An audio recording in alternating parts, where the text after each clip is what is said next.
pagi bersama tundukkan kepala, pejamkan mata sejenak. Inilah keadaan anak yang kau kasih. Kami bagikan biji matamu yang selalu mencari engkau, utamakan engkau di segala-galanya, menjadi kerajaan Allah dan kebenarannya. Maka pagi ini kami adakan mesbah keluarga, mesbah pribadi. Kami boleh naikkan pujian kepada Bapa di surga, dan kami rindu mendengarkan renungan firman-Mu. Roh Kudus mengurapi hamba-Mu, menyucikan hati dan pikiran hamba-Mu, dan sucikan hati juga pikiran hamba-Mu buat diri kami, sehingga kami boleh diberkati oleh firman-Mu, dan kami juga boleh naikkan doa syafaat kepada Tuhan. Haleluya, amin. Shalom. Pagi, mari sama-sama kita akan membaca firman Allah. Markus pasal 6. Markus pasal 6 ayat 6b sampai ayat 13. Markus pasal 6 ayat 6b sampai 13. Yesus mengutus ke-12 rasul. Lalu Yesus berjalan keliling dari desa ke desa sambil mengajar. Dia memanggil ke-12 murid itu dan mengutus mereka berdua. Dia memberi mereka kuasa atas roh-roh jahat dan berpesan pada mereka supaya jangan membawa apa-apa dalam perjalanan mereka, kecuali tongkat, roti pun jangan, bekal pun jangan, uang dalam ikat pinggang pun jangan. Boleh memakai alas kaki, tetapi jangan memakai dua baju, katanya selanjutnya kepada mereka. Kalau di suatu tempat kamu sudah diterima dalam suatu rumah, tinggallah di situ sampai kamu berangkat dari tempat itu.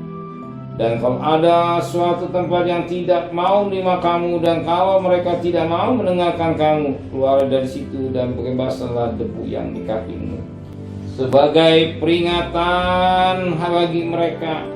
Lalu pergilah mereka memberitakan bahwa orang harus bertobat, dan mereka mengusir banyak setan, mengoles banyak orang sakit dengan minyak, dan menyembuhkan mereka.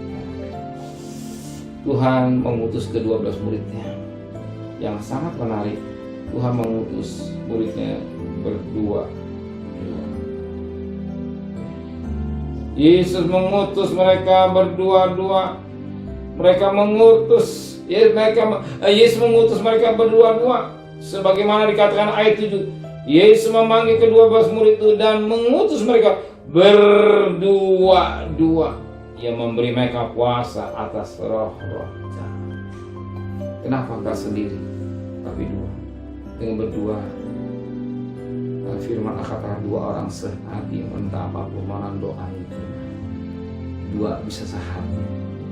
Yang satu saling mengingatkan, yang satu menegur, atau satu memberikan kekuatan. Yang satu bisa buka jalan, yang satu meluruskan. Jadi saling menunjang. Betapa indahnya kalau dua, sebagaimana suami istri kalau dua, suami istri saling kuat menguatkan. Kalau dia lemah, istri lemah, istri yang menguatkan, istri lemah, suami yang menguatkan. Demikian perjalanan hidup kita untuk melayani Tuhan, ya berdua saling menguatkan supaya bisa jalan dengan baik. Tetapi berita pelayanan, apa berita pelayanan? Katakan dalam berita pelayanan ayat 12. Lalu pergilah mereka memberitakan bahwa orang harus bertobat. Beritanya bertobat, metanoia, berubah pola pikir. Oh, ini kan pandangan orang itu baik, tapi setelah itu dikali pengertian, dia berubah pola pikir. Yang dirubah pola pikirnya, mindset, berubah. Siapakah Juru Selamat? Dia mereka mengerti bahwa tidak ada keselamatan hanya dalam Yesus.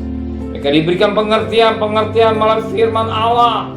Diberikan pengertian melalui firman Allah. Kita sebagai orang tua memberi pengertian pada anak-anak kita. Bahwa anak kita tidak nakal. Kalau dia jatuh dalam dosa, kasih pengertian supaya dia bertobat atau berubah. Fungsi sebagai suami, fungsi sebagai istri, dan istri diperintahkan oleh Tuhan hormati orang suami, dan istri suami kasihilah istri. Saling kait mengait, rumah tangga itu akan bahagia, rumah tangga diberkati Tuhan. Amin. Dua orang sehati meminta apapun juga, permohonan doanya didengar oleh Tuhan. Ingat Matius 18 ayat 19 dan ayat 20. Tuhan memberkati kita semua. Amin. Mari tundukkan kepala, pejamkan mata sejenak. Terima kasih Bapa buat firman-Mu yang mengingatkan kami. Biarkan mau berdua sudah berjalan di rumah tangga kami, dan kami beritakan Injil. Mereka yang belum mengenal Engkau pertobatan.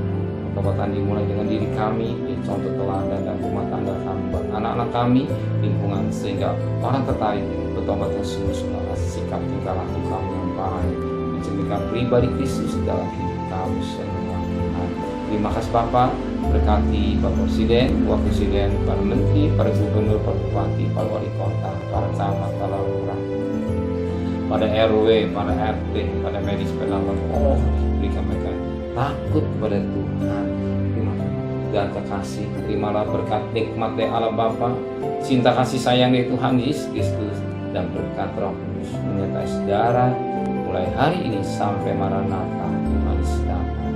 Yang cinta Dia katakan amin. Tuhan memberkati.